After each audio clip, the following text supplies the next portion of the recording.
अस्त व्यस्त ना रहे, हमारे दिमाग का बेसिक फंक्शन है। धीरे धीरे जैसे जैसे आप जॉब पे जाना शुरू करोगे ना और आपके रूटीन्स बनने शुरू हो जाएंगे, तो ये सारी व्यवस्थाएं ठीक होनी शुरू हो जाएंगी, नंबर एक। और नंबर दो, मनोज जी आपको ना तो मेडिटेशन करा रहे हैं ना विजुअलाइजेशन करा रहे हैं, आपको सिर्फ टेस्ट करा रहे हैं। ठीक है, थोड़ा सा और विस्तार से समझते हैं, मैं 2 मिनट एक्स्ट्रा लूंगा आज। जैसे पूरी धरती पे जितनी भी प्रजातियां हैं उनमें मनुष्य श्रेष्ठतम है, बहुत सारे जानवर हैं उसमें सबसे श्रेष्ठ मनुष्य को बताया गया है। और ठीक उसी तरीके से मनुष्य भी बहुत सारे हैं, उसमें से जो श्रेष्ठ हैं वो कौन है? जो स्पिरिचुअलिटी कनेक्टेड है। हमारे अलग अलग तरह के धर्म है, चाहे वो हिंदू हो, मुस्लिम हो, सिख हो, ईसाई हो, सभी धर्म पूजनीय है, क्योंकि सभी धर्म जीने का एक सही रास्ता बताते हैं। तरीके अलग अलग हो सकते हैं, बट हमें सभी का सम्मान करना चाहिए। हर धर्म के अंदर हमें कुछ ना कुछ अच्छा बताया जाता है, जिसे हम जितना सीखते जाएंगे उतना हमारा जीवन और अच्छा होता जाएगा और हम श्रेष्ठतम होते जाएंगे। इसी सीरीज में हिंदू माइथोलॉजी में कुछ प्रक्रियाएं हैं, जैसे योग एक प्रक्रिया है स्वस्थ रहने के लिए, राइट? ध्यान एक प्रक्रिया है स्पिरिचुअली जागृत होने के लिए। इसी तरीके से विजुअलाइजेशन एक प्रोसेस है किसी भी चीज को प्राप्त करने के लिए। ग्रेटिट्यूड एक प्रोसेस है जिसमें हम भगवान को या सभी को धन्यवाद दे सकते हैं। प्रेयर एक प्रोसेस है, प्रार्थना एक जरिया है जिसके जरिए हम किसी भी चीज की डिमांड भगवान से या ईश्वर से या अल्लाह से कर सकते हैं, और ये लगभग चीजें सभी धर्मों में है। ठीक उसी तरीके से मंत्र, आपने कभी बचपन में लेंस को लगाया है? अगर हम लेंस को सूरज के सामने एक निश्चित कोण पर लाकर लगाएं, तो वही सूर्य की किरण लेंस से होकर के कागज को या हमारी स्किन को जला सकती है।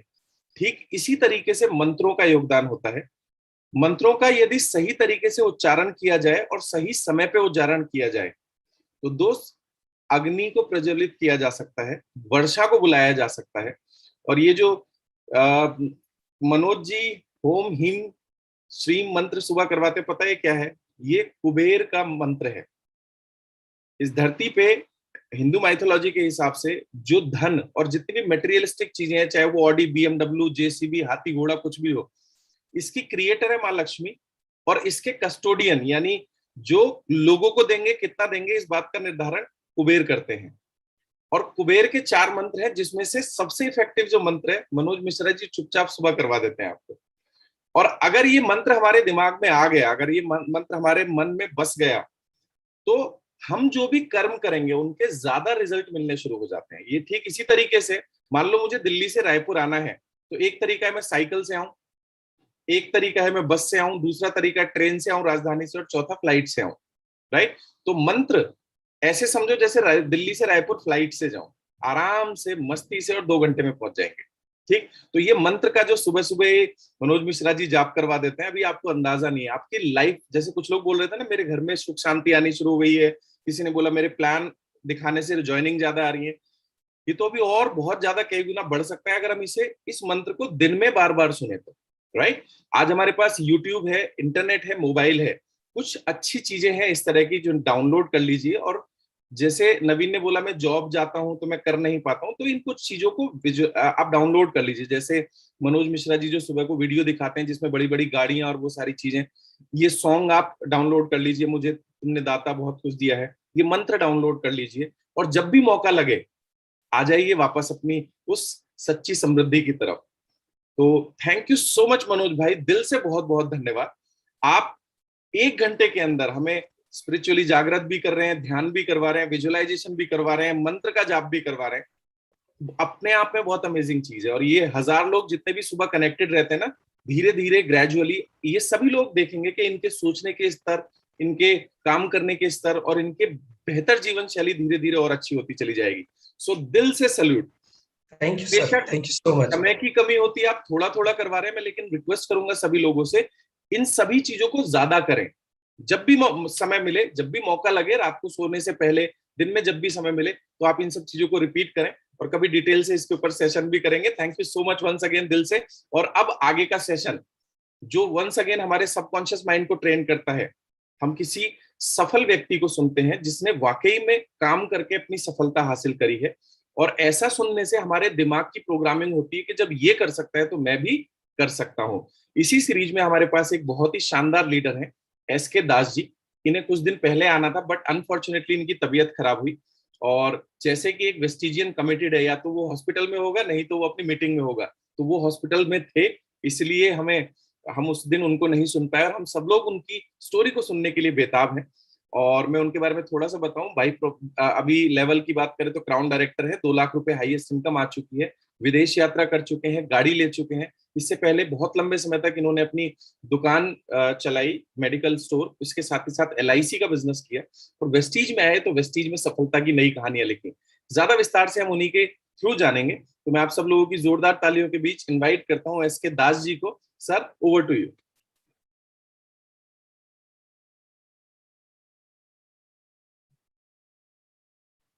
मेरी आवाज एस के दास जी तक आ रही है?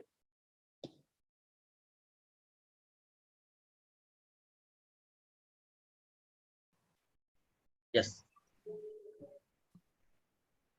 Welcome sir. Thank you sir. आप लोग, आपका बहुत बहुत धन्यवाद। और हमें मौका मिला आपके ऐसे सिस्टम में कुछ बात करने का, मुझे बड़ी खुशी हो रही है। सबसे पहले मैं ईश्वर का धन्यवाद देना चाहता हूँ, और उसके बाद मैं अपने सिस्टम जो वेस्टीज जिन्होंने बनाया उनका धन्यवाद देना चाहता हूँ। और सबसे बड़ी धन्यवाद मैं उनको देना चाहता हूँ जो आज इस तरह के प्रोग्राम करके हम सब का माइंड सेट करने के लिए बैठे हुए, हमारे अपलाइन ग्रेट ग्रेट गुरु वगैरह बैठे हुए हैं। तो बहुत बहुत धन्यवाद, बहुत बहुत सर, आप लोगों का आशीर्वाद मेरे ऊपर है जो इस तरह से मैं यहाँ तक पहुँच पाया। आ, समय चूंकि कम मिलता है, तो बात उसी में करना पड़ेगा। जैसा कि आप जानते हैं कि मेरा नाम एस के दास है, और तकरीबन आज से 34 साल पहले मैं इस दिल्ली में आया था। सर, मुझे ऑप्शन मिल चुका है। यस सर, आप सब कुछ कर सकते हैं, स्क्रीन शेयर वगैरह।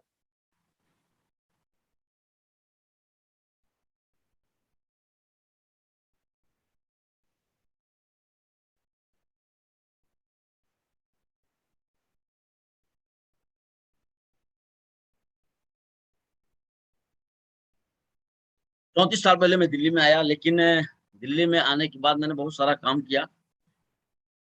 काम हो रही थी लेकिन सफलता नहीं मिल रही थी, और बचपन से मेरी सोच कुछ अलग ही रही। मेरी छोटी सी गांव में एक छोटा सा कस्बा है, वहां पे जन्म हुआ था, और मैं फैमिली में 6 भाई 1 बहन। बहुत लंबी फैमिली थी। पिताजी कमाने वाले थे, तो आप समझ सकते हैं उस समय का हाल क्या रहा होगा। तो जैसे जैसे पढ़ाई मेरी गांव में ही हुई, गांव में पढ़ाई करने के बाद मैंने 10th किया। 10th करने के बाद मैं दिल्ली आया, और दिल्ली में मैं अपना स्ट्रगल शुरू किया। फिर पढ़ाई लिखाई धीरे धीरे मैंने इंटर ग्रेजुएशन सारा कुछ किया यहीं से। काम तो करता गया, घर भी चलता रहा, परिवार भी चलता रहा, लेकिन दोस्तों जिंदगी क्या होता है ये पता नहीं चल रहा था कि जिंदगी में कैसे जीनी चाहिए, कैसे नहीं जीनी चाहिए।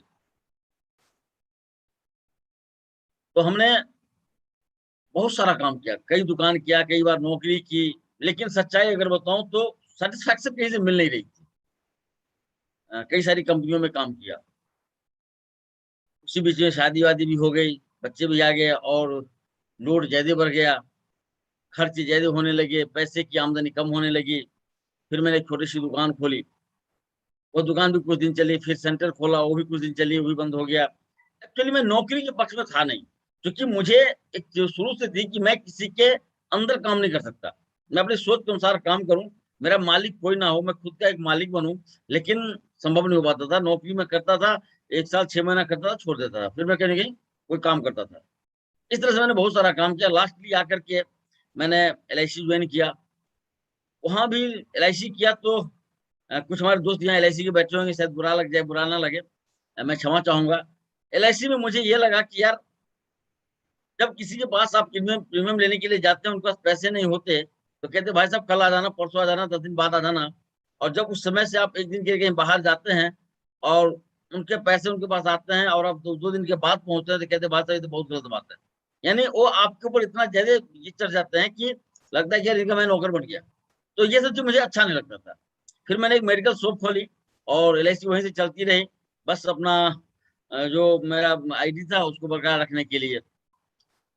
दुकान में बहुत बढ़िया दुकान चल रहा था, फर्स्ट क्लास दुकान था, कोई दिक्कत नहीं थी।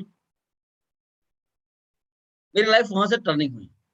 और जैसे कि हम इस प्लान के अंदर कहते हैं कि हमारे दो मैं दो हमारे रिश्तेदार होते हैं, 2 फ्रेंड होते हैं, 2 पड़ोसी होते हैं। इन 6 लोगों के साथ अभी इस बिजनेस के अंदर आ सकते हैं।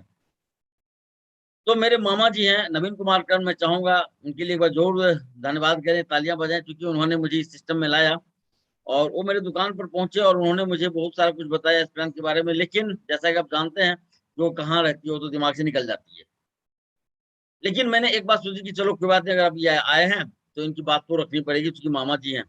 तो उनसे एक चाय पत्ती और पेस्ट लिया, क्योंकि उन्होंने कहा था कि चाय पीने से गैस नहीं बनती, और मैं गैस का बहुत ज्यादा शिकार था, और पेस्ट करने से दांत ठीक हो जाते हैं। तो मेरी माता जी थी, माता जी को एक्चुअली ग्लिस्टर मैं यूज करवाता था एमवे कंपनी का, मार्केट से लेकर के। तो मैं सोचा कि अगर ये दांत इससे ठीक हो सकते हैं 65 रुपए से, तो क्यों ना 65 रुपए खर्चा किया जाए, एक बच्चे कर लेते हैं। मैंने मदर को दिया, मदर ने कहा, रिकमेंड की, नहीं बहुत अच्छा पेस्ट है, मैंने उस पेस्ट को यूज किया। उसके बाद मैंने उनको बुलाया, कहा कि और भी कोई प्रोडक्ट्स हैं तो बताइए, बहुत अच्छे प्रोडक्ट्स आपके हैं। बस मैं प्रोडक्ट यूज करता रहा। कुछ दिन के बाद अचानक से आए और मुझे बोले, सर आपको एक मीटिंग में चलना है। और मैं बोला, भाई मीटिंग में तो नहीं जा सकता, क्योंकि दवाई की दुकान है, दुकान को मैं बंद कर नहीं सकता। आप मुझे बता दीजिए यहीं पर जो भी बताना है।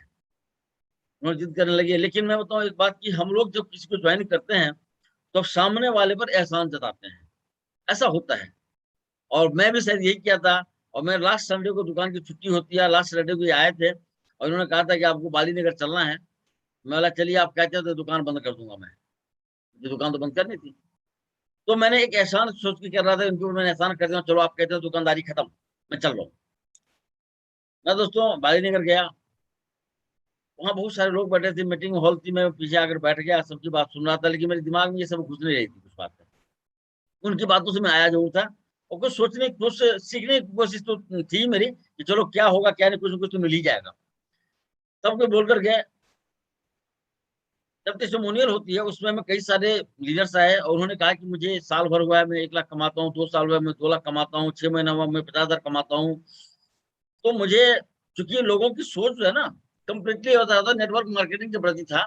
और आज भी है बहुत सारे कि समझते हैं कि ये सब झूठ बोलते हैं, फेक है। मैं भी कुछ ऐसा ही सोचता था, ये बेकार की चीजें हैं। लेकिन मुझे वो सब समझ में कुछ नहीं आई। एक बात समझ में आई जो मैं आप लोगों से जरूर शेयर करूंगा, जहां से मैं टर्नअप हुआ। मोहन सर आए, उन्होंने कहा, मैं अंगूठा हूँ, मैं कभी स्कूल नहीं गया और मेरी इनकम 70,000 रुपए है, मुझे 2 साल हो चुके हैं। मैं बोला, यार ऐसा तो हो ही नहीं सकता, कोई काम करो, बिना पढ़ा लिखा बंदा यहाँ पर आकर 70,000 लाख रुपए कमा सकता है, ये संभव नहीं है। उसके बाद हमारे ग्रेट गुरु मेंटर संतोष यादव जी आए और उन्होंने कहा कि आप लोगों ने जो भी यहाँ बैठे हुए हैं, जो भी सुना, आपके समझ में कितना आया कितना गया ये हमें नहीं पता, या आप लोग सोचें।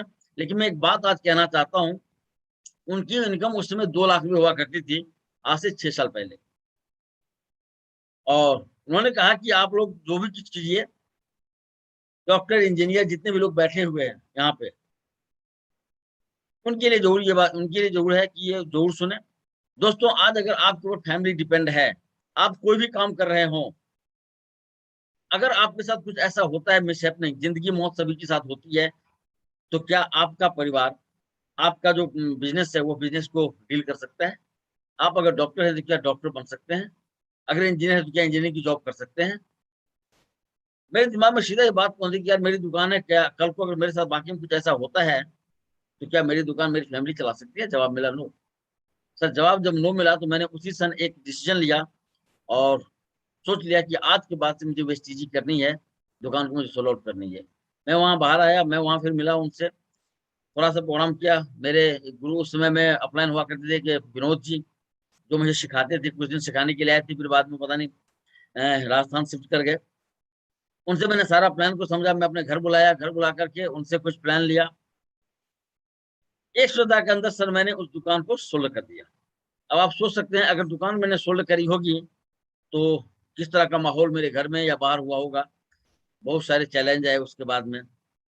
लेकिन कहा जाता है कि जो जिद करते हैं, बच्चे भी अगर जिद करते हैं तो उसकी बात को मानी जाती है, चाहे वो थप्पड़ भी खा करके बच्चे को हम दे ही देते हैं। तो हमने जिद कर ली और ऊपर वाले ने सुन ली मेरी जिद को। मैं इस काम को करने लगा। जब सर इस काम को करने लगा तो मेरे साथ बहुत सारे चैलेंज आए, लेकिन फोकस मेरा यही था कि मैं इस काम को कितना जल्दी करूं। मैं एक दो वाक्य बताता हूं आपको। हुआ क्या कि जब मैं 5% में था तो 8% मैंने फास्ट स्टार्ट किया था। विनोद जी ने कहा था फास्ट स्टार्ट करना है, और मैं सर, मेरा एक सोच है कि जो बोलूं उसको पूरा करूं। तो मैंने फास्ट स्टार्ट किया था 8%। उन्होंने कहा था कि सर आप 8% करना है आपको, मैं रन कर लूंगा। 11% की बेरा बारी आई, उन्होंने कहा विनोद जी कि सर ऐसा है कि आप 11% इस महीना में कर लीजिए। मैंने बोला कब करूं? बोला सर 30 तारीख को कर लीजिए, पूरे महीना टाइम है आपके पास में।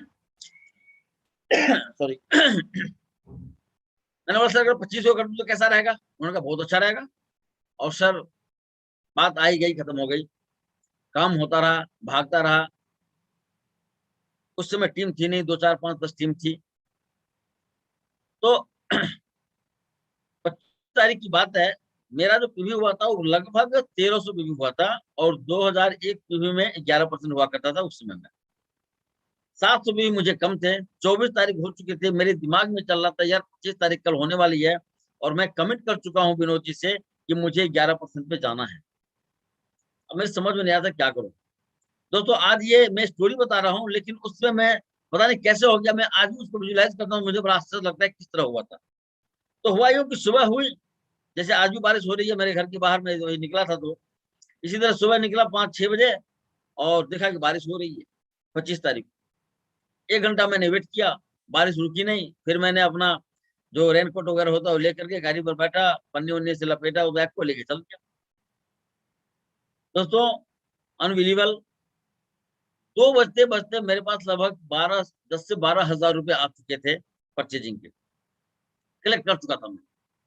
अब सोचा बाकी पैसे कैसे होंगे, 300 350 भी काम हो गया है और करना पड़ेगा। और 2 बजे के बाद मैं यहाँ से कोटला बिहार है मेरे बगल में, 8 10 किलोमीटर के बाद मेरे वह वहाँ एक टीम होती है जो रीता मैडम है, मैं आपको दिखाऊंगा आगे। उनके पास गया, उन्होंने वेस्टेज करने रही थी लेकिन उन्होंने मुझे सपोर्ट की। उनके साथ में गया और कई सारे लोगों से मिला, और सब ने मिलकर के मुझे लगभग 5 बजे तक मेरा पैसे जमा हो गए थे, लगभग 24 से 25 हजार रुपए। मैं बड़ा खुश हुआ, वहां से निकला। बारिश सारी दिन होती रही, बारिश रुकी नहीं। जब वहां से निकला तो दोस्तों बिल्कुल अंधेरा छा गया था, शाम का टाइम था, आंधी भी शुरू हो गई और ओले भी पड़ने शुरू हो गए। मैं वहीं रुक गया कुछ देर। जब ओले गिरने बंद हुए तो फिर मैं वहां से निकला, और जनकपुरी पुल पर जब गया, फ्लाईओवर पे, तो मेरी गाड़ी बंद हो गई। अब मैं बड़ा परेशान हो गया, अब क्या करूं यार। मैंने विनोद जी को फोन किया, क्योंकि शाम हो रहा था, लगभग 6 बज रहे थे। तो मैंने कहा कि सर ऐसा है कि ऑफिस खुली होगी या नहीं होगी? सर अगर अगर ऑफिस खुली होगी तो चला जाऊंगा, नहीं तो फिर वापस चला जाऊंगा, क्या करूंगा? उन्होंने कहा नहीं ऑफिस तो खुली होगी, लेकिन बारिश हो रही है, कोई बात नहीं, आप कल कर देना, कोई दिक्कत नहीं है। मैं बोला सर पूरा गीला हो चुका हूँ, कोई बात नहीं, मैं जाकर कर ही देता हूँ। मैं गया ऑफिस में, 3 व्यक्ति बैठे हुए थे जो स्टाफ थे, और एक हमारे नंदा जी बैठे हुए थे जिन्हें आज मैं जानता हूँ, पहले नहीं जानता था। सारे मुझे देखने लगे, गीले थे, कपड़े उतारे, वो रेनकोट उतारे, प्रोडक्ट वगैरह लिए, बिल कटवाया। विनोद जी को फोन किया, विनोद जी ने कंग्रेचुलेशन दी 11% के लिए। दोस्तों अमेजिंग, उन्होंने जो मैसेज दी मुझे याद नहीं है, वो मैसेज मुझे इतना काम आया कि नेक्स्ट मंथ उसी महीना मैंने लगभग 4200 पीवी किया था, और नेक्स्ट अगले मंथ मैंने 7400 पीवी से डायरेक्ट क्लियर किया था। मुझे बहुत मजा आया, 10 हजार रुपये आ गए। मैं थोड़ा स्क्रीन पे ले चलता हूँ आपको।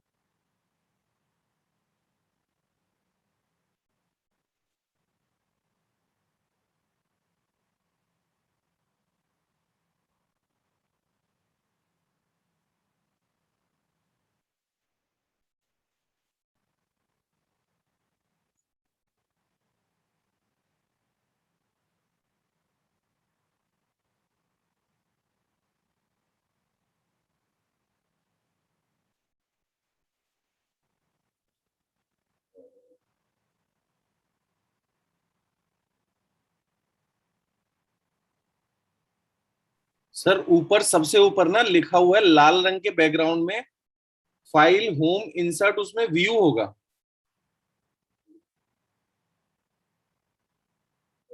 उस पर क्लिक कर लीजिए।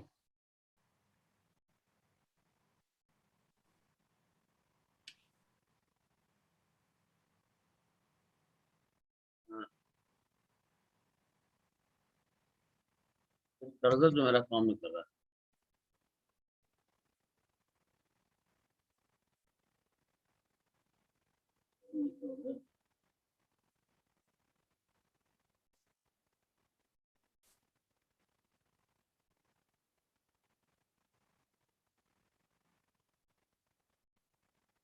स्टॉप शेयर है, लाइव है, और नहीं, आप ऊपर आएंगे, ये ऊपर लाल रंग की पट्टी होगी जो दिख रहा है आपको। सबसे पहले उस लाल रंग की पट्टी पे फाइल लिखा हुआ है, ऊपर, सबसे ऊपर फाइल होम इंसर्ट। अच्छा, ओवरव्यू लिखा हुआ है ना, जहां ओवरव्यू लिखा है, ये देख रहे हैं? ये दिख रहा है। ओवरव्यू के ठीक ऊपर जाइए, बिल्कुल ऊपर स्लाइड शो लिखा होगा।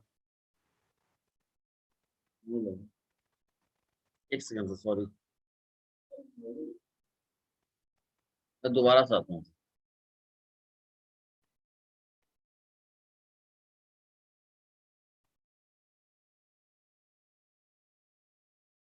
ये आ गया सर। अब वापस से शेयर स्क्रीन पे जाइए।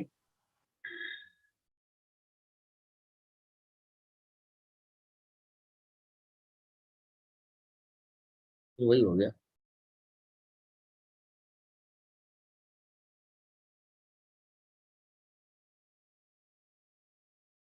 हाँ, अब यहाँ सर, हाँ हाँ। सबसे नीचे की लाइन देखिए, सबसे ये जो फाइल खुली है ना, इसमें हम्म। नीचे की लाइन में देखिए सफेद, जहां आपका कर्सर है, अभी इसे राइट हैंड साइड पे लेके आओ हल्का सा, सीधे हाथ की तरफ को। यहाँ पे लिखा होगा नोट्स, कमेंट्स।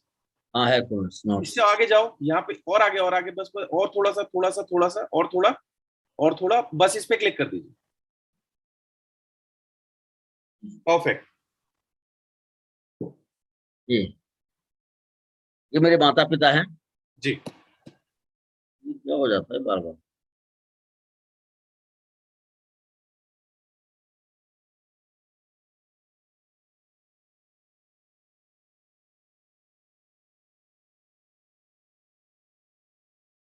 मेरी फैमिली छोटी सी। हाँ, अब आते हैं यहाँ पे।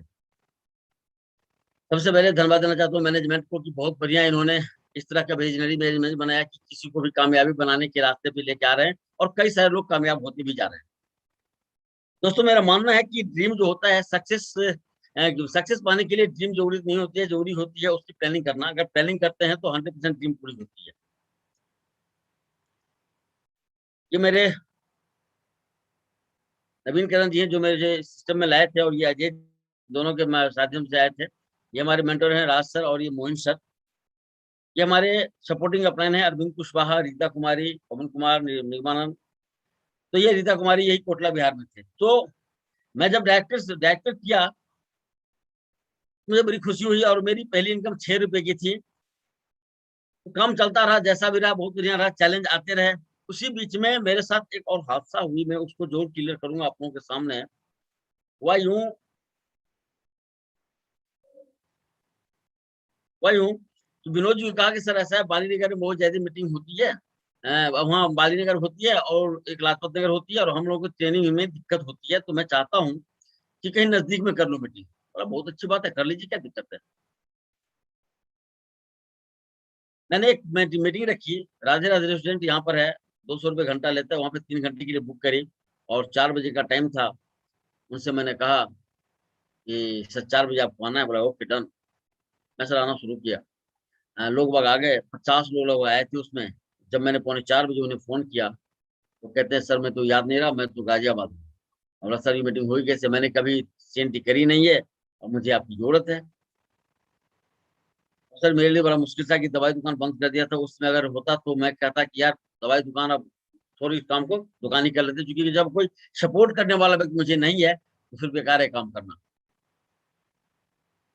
ये सब सोचकर, लेकिन मैं सोचा अब दुकान भी बंद कर दिया हूँ, अब करना क्या है यार, आपको करना यही पड़ेगा।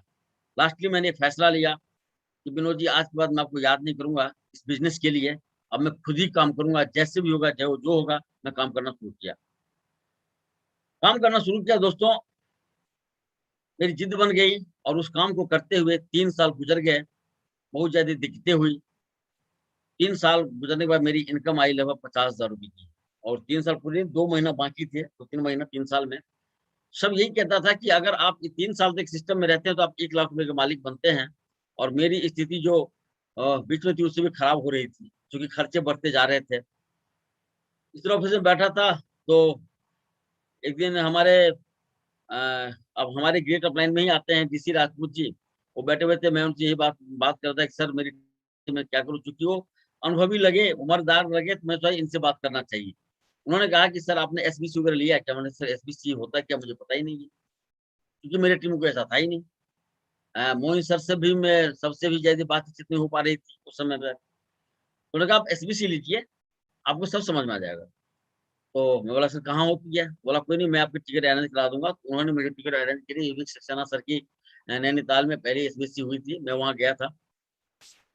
वहाँ गया तो वहाँ भी यही बातें चल रही थी, जिनसे भी सुनता था लोग ये कहते 3 साल यार मेहनत कर लो, ये हो जाएगा वो हो जाएगा। मैंने विवेक सर से मिला और उन्हें कहा कि सर आप मुझे ये बताइए कि हर आदमी यही कहता है कि 3 साल में 1 लाख रुपया कमाएंगे, और मेरा 3 साल होने वाला है, इनकम 50 से आगे बढ़ ही नहीं रही है। वो छूटते कहते हैं कि आपका लेवल क्या है? मैं बोला सर स्टार का लेवल है ये, और इनकम 50,000 रुपये है। उन्होंने बोला कि गाड़ी लिया आपने? बोले सर गाड़ी तो नहीं लिया।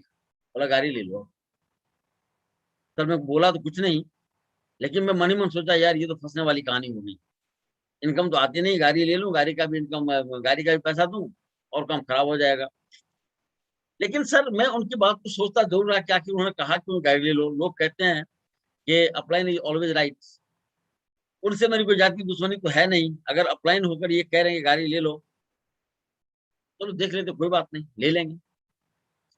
मैंने ये सोचा और हमने सोचा गाड़ी ऐसा करते हैं, छोटा गाड़ी लेते हैं, क्योंकि होशियार तो सब होते हैं, हम भी होशियार थे ही। छोटा गाड़ी लेते हैं, जिससे कि टीम में पता भी लगे कि मैंने गाड़ी लिया है और पैसे भी कम लेंगे। तो मैंने गाड़ी क्या देखने के लिए, तो मेरी छोटी सी गाड़ी मेरे पास आई।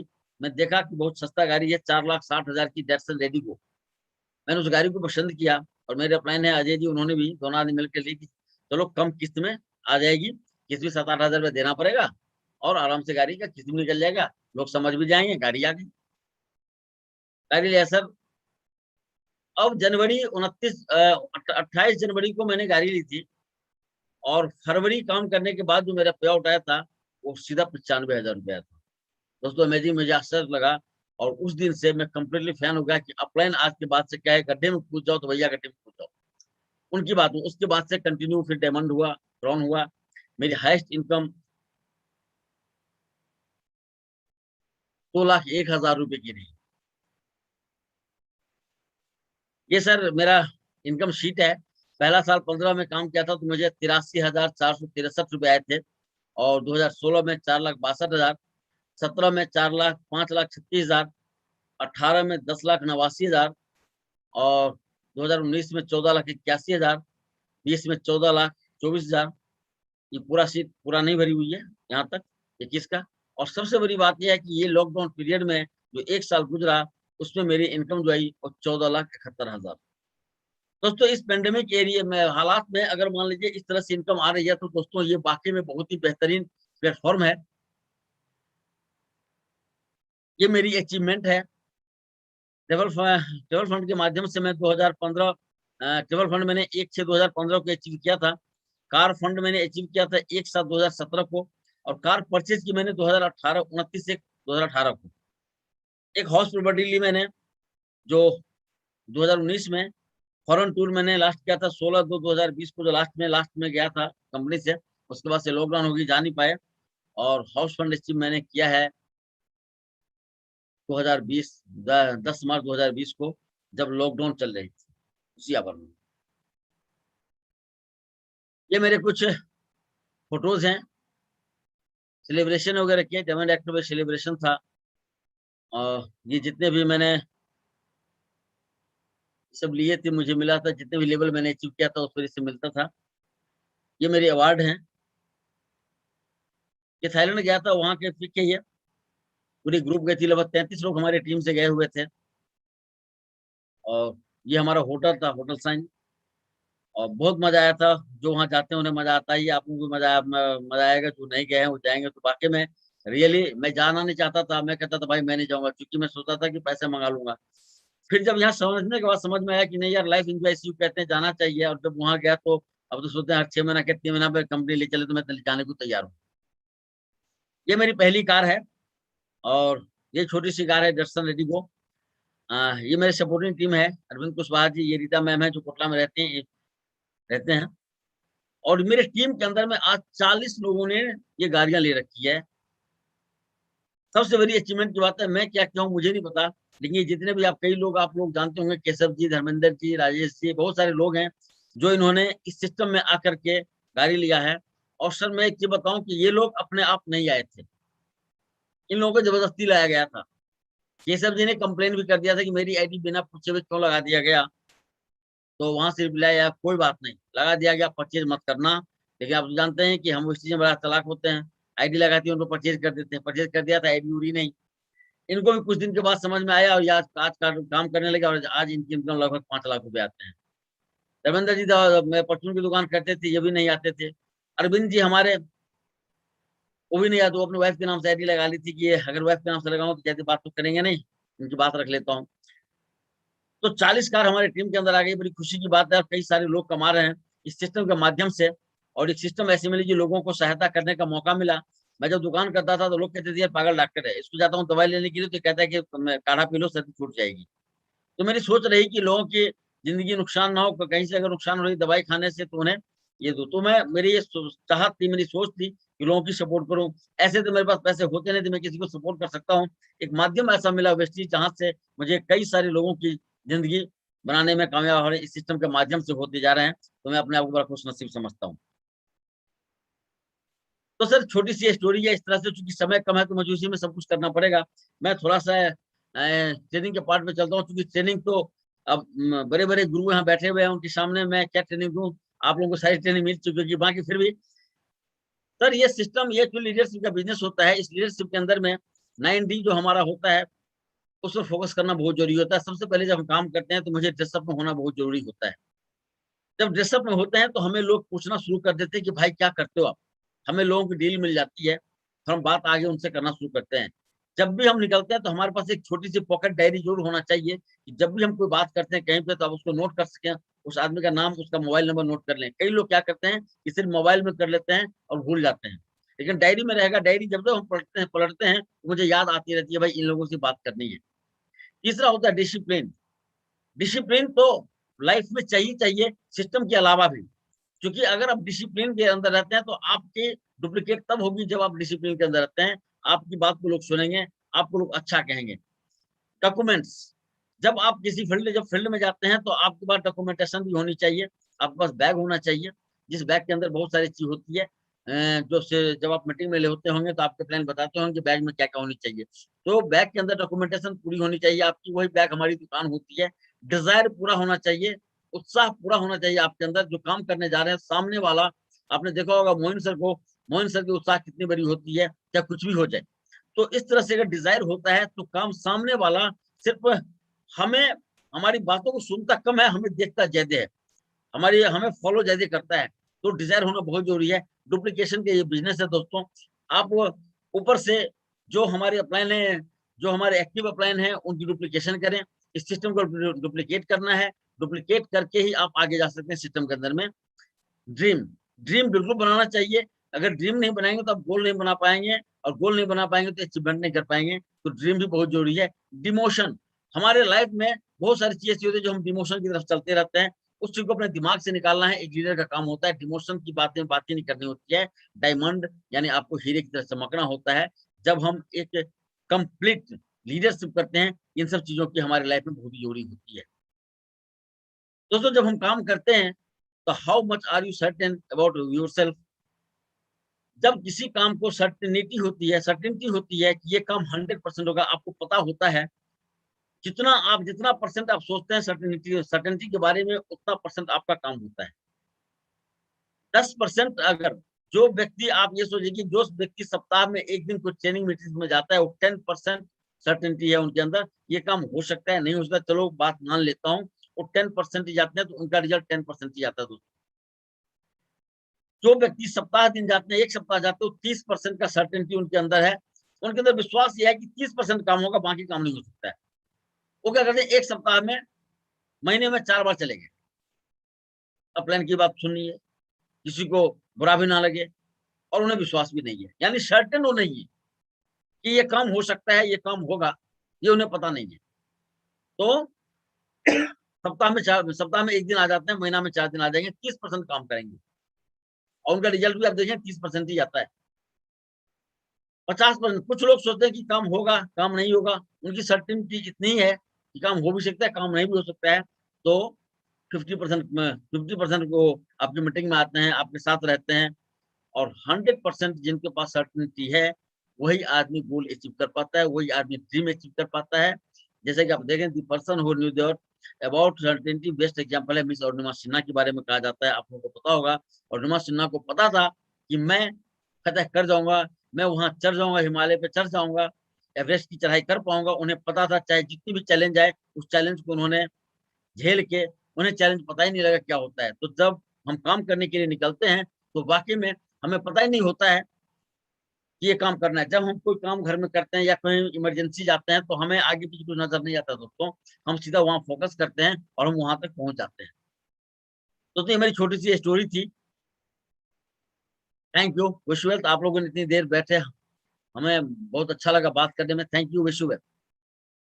Thank you so much sir, thank you so much. बहुत कम शब्दों में आपने एक बहुत गहरी बात बोल दी, क्लैरिटी।